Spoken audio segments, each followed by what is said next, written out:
Now we're going to move on to our feature guest. So she wasn't forgotten. She is somebody that I met in Montreal at the Governor's Roundtable with immediate past Governor Caroline. And she was such a dynamic speaker, y'all. I was like, oh my goodness, I love her too. I think her and Aisha are pretty close. Could I be right there? So Stephanie Smith, SIA President-elect, has been a Soroptimist for 28 years. She's a member of the SIA of Oak Harbor, Washington in the Northwestern region. She's been at the Federation level and has helped design and facilitate the Governor's Roundtable training and is currently our President-elect and will become SIA President on September 1st, 2022. Congratulations. She's retired from Wells Fargo and is the owner of SL Smith Coaching and Consulting LLC, a coaching and consulting group that focuses on leadership, team coaching, diversity, equity, and inclusion, engagement, change management, and personal development. And you guys, we are so excited and couldn't be more honored to have her in our Southern region today. So please help me in welcoming President-elect Stephanie Smith.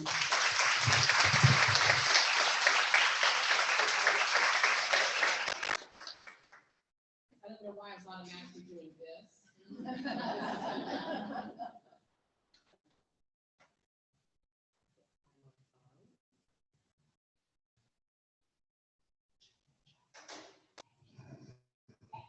Okay, can everybody hear me okay? I feel like the Verizon commercial. Can you hear me?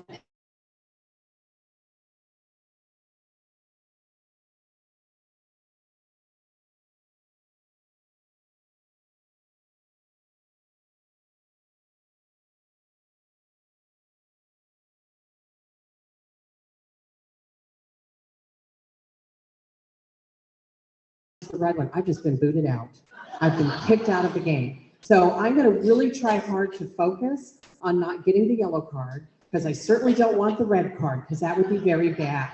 Very bad for my first official visit to be booted out. You know, that would create quite the reputation for me. But I appreciate the time, the timeliness, and thank you, Sarah, for keeping me on time, because I have a lot of passion about what I'm going to be sharing with you today. And sometimes, as we all know, when we have that passion, we just kind of forget. We forget the timing, or I'm going to really try to focus on you, because when I see the glazed over look, then I know, Stephanie, it's time to move on. The other thing I'll share real quickly before I get to the official presentation is my voice isn't normally this low.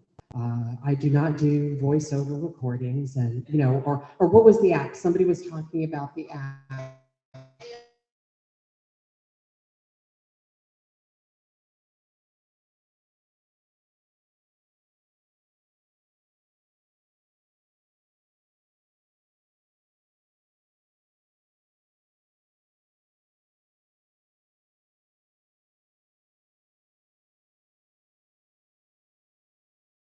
Besides me, unfortunately, I'm not the only one.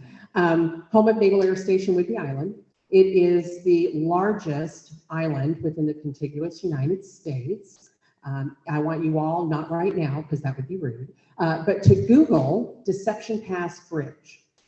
It's a fabulous read. It was a bridge that was built in the 30s with the Conservation Corps.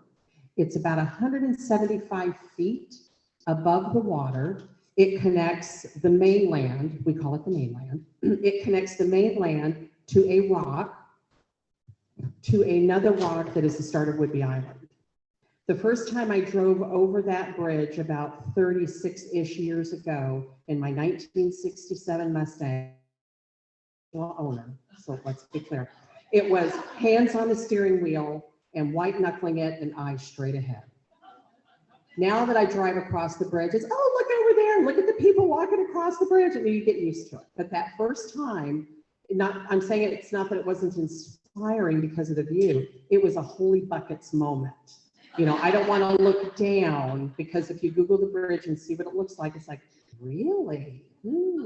That's how tall the guardrail is. You're going to, exactly. So I'm happy to be here. Like Michelle said, with the connections. And connections are very important. Connections are very powerful. And many of us need to connect more in person. We need that physical touch. We need that hug, or just that, I really want to see you. I was the person living vicariously via Zoom for the past 2 years as well. And yes, I would hide my video when I didn't feel like putting makeup on. Thankfully, the picture that you saw up there still represents this hair color. This is what I call my post-COVID hair color, because prior to that, which a couple of you who may have been participating in Governor's Roundtable, my hair was a magenta color. And it was that color for about 27 years. Contrary to popular belief, not my natural color. So just to be clear. And so, like we all, when COVID hits, we have to pivot. My hairdresser was not going to see me. I got my hair cut and colored every 4 weeks because I was a little vain. Didn't want any gray hairs because I'm in front of people a lot. I didn't want people to think how old I was, which, okay, come on, you're as old as you are, whatever. But that's part of what you learn through COVID. So the hair grows, and my hair grows fast. The color grows out because it was permanent hair color. My first haircut was Memorial Day weekend of 2020, because I was due for a haircut and color in February, and then we shut down. So I said to her, I says, you know what, I'm not traveling, I'm not doing anything, let's just cut it. I don't want to worry with the color, right now. And her first reaction was, And this is the woman that has been with me for about 27 years. So I trust her. And she says, but you know what? Yeah, you're not going anywhere. You're not traveling. 3 haircuts later,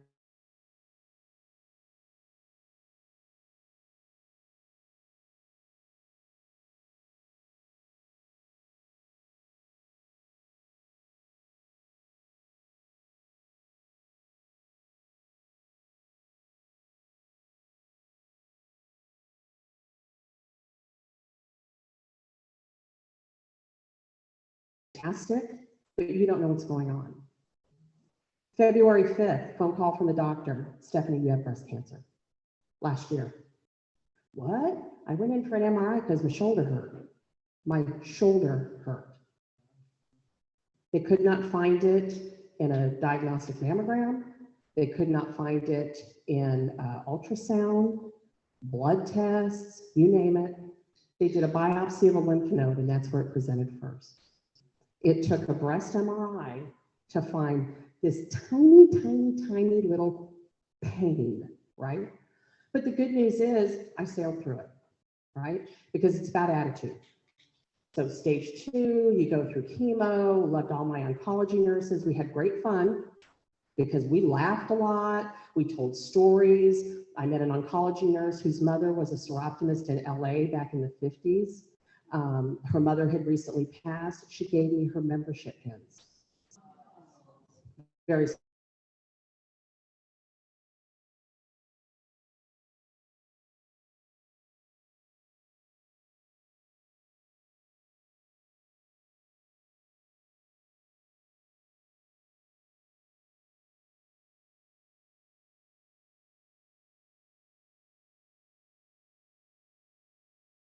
right team, but that's a different story.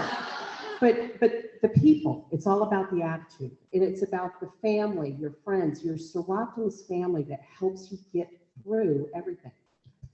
But this was COVID. I couldn't have anybody with me during chemo. I couldn't have anybody come in with me when I had my tiny little lumpectomy. My husband dropped me off. It was harder on him. See ya. You go in and you do the surgery. Loved my surgeon, Dr. Oman, or as she calls herself, just call me Mary. But that whole process. So the reason why I asked Michelle, and I ask everybody that question, is what did you learn about yourself? Because it's so important to learn from the negative aspects that happen in your life, right? Was COVID a choice? No. Was breast cancer a choice? No. But you pick up and you move on and you learn. And one day I'll be brave enough to get a tattoo. Maybe my son will take me to have it done. But your tattoo of grace, kindness, and patience, because me, the big one was grace. And it was about giving others grace, but it was about giving myself grace. And Aisha knows me very well. I am such a hyper type A personality. Like Michelle said, when this shuts down, it's like, well, what's my meaning of life? What am I going to do? I can't do this. I can't travel for work. I can't stand up in front of people. But you learn to give yourself grace. So as I shared this presentation with you in an activity that we're going to get ready to do, my ask is that you give each other grace, you be open, you be kind, you listen, because everybody's on a journey. And sometimes the response has nothing to do with you, but everything to do with their journey. And so listen to the frustration. Try not to be a problem solver. That's huge for me because I'm kind of a problem solver. I'm like that lifelong coach. I did have to apologize to Michelle as we were having dinner. I says, oh, Michelle, I'm so sorry. I just went right into coach mode. When I'm saying, so Michelle, let's talk. Let's, but it's who I am because I care and I want to learn. But we're going to have some fun today. So I didn't mean that to sound like, oh, no. This is about fun. This is about sparkle. This is about spirit. This is about knowing who your resources are. For example, to paint with a twist, I did not cheat. I was just resourceful. When I went up to the, thank you, Sharon. When I went up to the instructor, because Adrian kept saying cheater, but because I went up to the instructor and I said, one of the things through cancer and all the drugs they put you on, my handwriting is horrible. I can barely read my own darn handwriting anymore. So that's why you'll see me typing up there. I'm not making notes about you, by the way. This is just so I can keep track. But I said, my handwriting is horrible. This is what I want to write. But would you just, use the chalk and would you write it? And then I'll paint it, right? And she leans in and she says, would you like me to do it for you? Well, who am I to say no, right? Let me be open and allow your generosity to bless everybody else that might see my picture. And I says, why, yes, thank you, and please. And so as she did it freehand, a few other people were like, oh, would you do that for me? So I would like to say I open doors. It's not that I'm a cheater. I just open doors for people to think differently, leverage your talents. It wasn't my talent, right? So anyways, okay. So this year's region, so now I'm officially starting. I know my time is already gone. This year's region conference really is like no other, as Governor Michelle said, because as I've been talking about it, we're all different. You and I are different. We are much more resilient now, I think.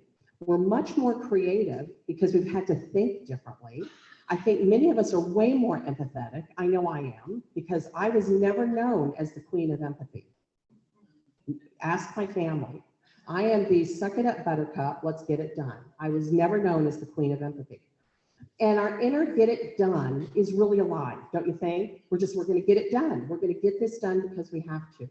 We've walked through the throes of a global pandemic and we have become even more united in our mission to serve women and girls. Yet as strong as we are, oh, I don't have a slide clicker to change the thing. Sorry. That's okay. I'll go like this. I'll kind of go. Does that work? Or wait, I'll go like this. And then that way it clicks. Okay. Yet as strong as we are, our communities have endured so much. And every community is different. Every part of the world is different in what they've had to endure. But this pandemic has created a shift in educational and employment opportunities, with an estimated 47 million additional women and girls falling into extreme poverty. And the Malala Fund reports estimates that 20 million more secondary school-age girls could be out of school after the COVID-19 crisis has passed. Meaning across the world, they may not be able to go back to school.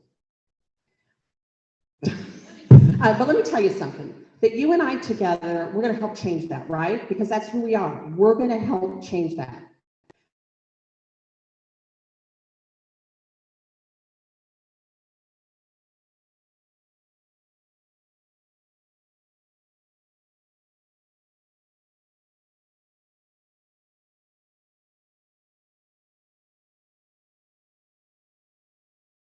To provide opportunities for women and girls facing all of these unimaginable challenges.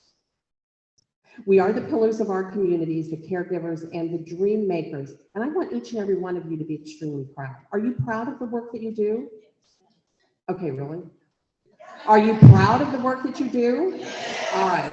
So I stand here today truly in awe of your accomplishments, listening to at the board meeting, hearing the things that you're doing, just chatting about projects and stuff while we've been interacting with each other.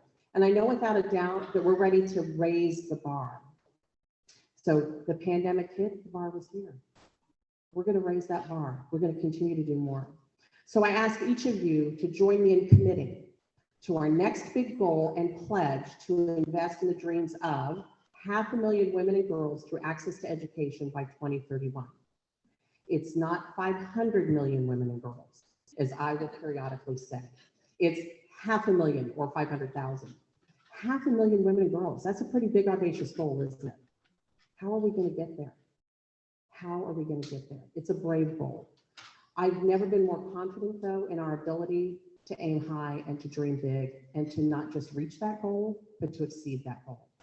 So right now, we all here in this room, we have a chance to raise our collective impact to help 4 times the number of women and girls facing obstacles to economic empowerment. But to do so, every single club across the Federation, we have to commit to uniting our efforts to support our dream programs and the Big Goal Accelerator projects. So yesterday you heard, well, off script here, but you heard the fabulous presentation from Kathy and Dawn Marie. And one of the things that Kathy shared was how we roll up all the work that we do and how it goes to Soroptimist International, and it helps them create the reports so that the UN hears all the information about what we're doing, but it's a united front. And I'm not here to say that cleaning the park isn't important, because if that's important in your community, that's important. And our dream programs is important, because that's what we want to be known for. By focusing our work on women's empowerment through education, we can drive the impact needed to grow as a successful, life-changing, and well-recognized organization. But it's only when we fully embrace the United Mission at the local level, because the work is done here, right? At a local level, that we can fully embrace that United Mission and we can lift 500,000 women and girls out of poverty. We can give them access to education. Their journey may be completely different than your journey. We know firsthand the power of investing in a woman's education. She can find her true path, her program.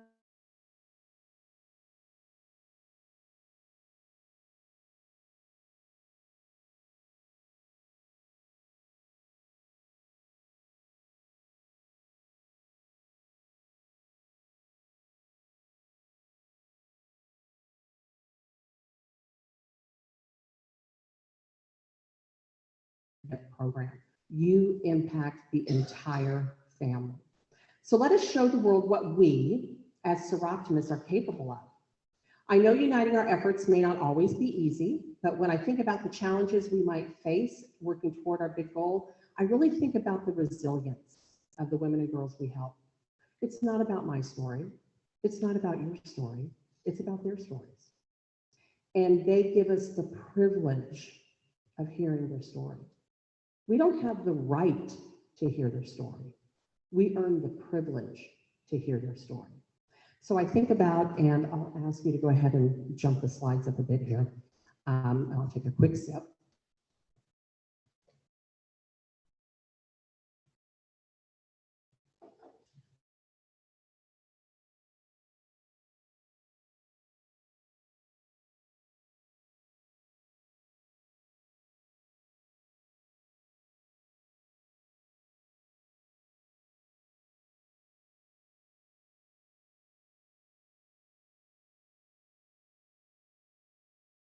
Raquel.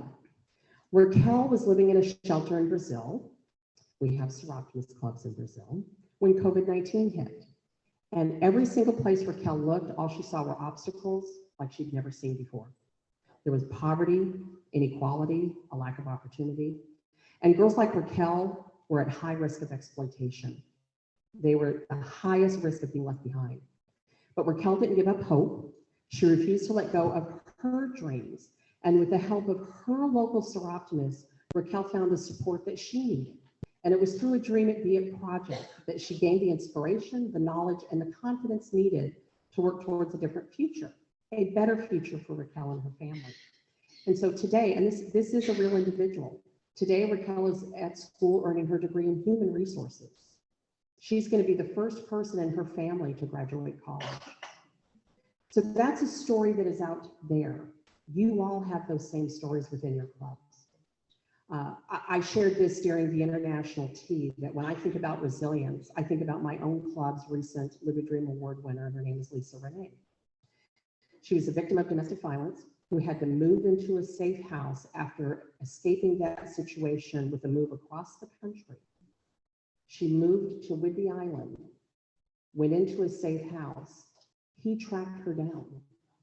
She had to move to another safe house. But she had the spirit to keep moving forward and knew that education was going to help better her circumstances and her family. She appreciated receiving my Club's Live a Dream Award. And it wasn't as much the money, because as we were just talking, having conversations, she said what meant the world to her was our belief and our faith in her ability to succeed. So it wasn't about, thank you, Godspeed, here's a check. We're with her every step of the way.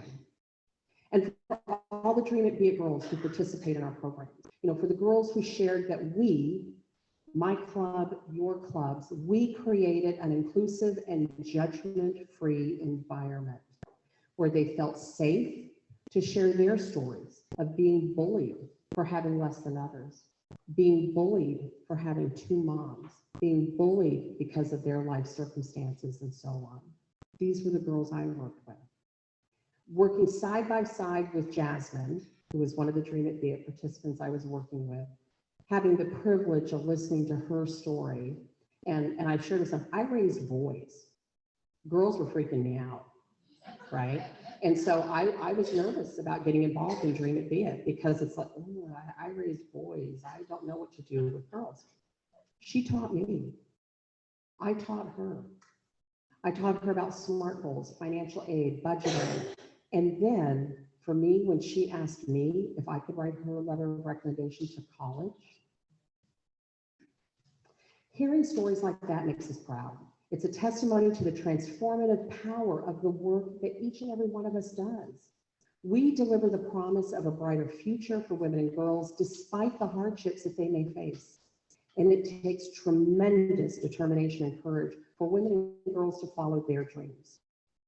We get frustrated when a fundraiser doesn't go well. We get frustrated, and I'm raising my hand, I gotta get on another Zoom call. We get frustrated, fill in the blank. It's normal.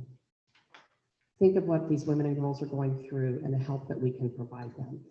As I was sharing, it's about perspective. It's just about perspective. Reaching our next big goal will require equal determination from all of us and courage from each and every Soroptimist member. And now is the time for us to reimagine what we are capable of. We need to reimagine what we're capable of. So let us unite, let us grow as an organization, let us remain the leader in the fight for a gender equal world, a world where all women and girls can pursue their dreams of education, a world where women and girls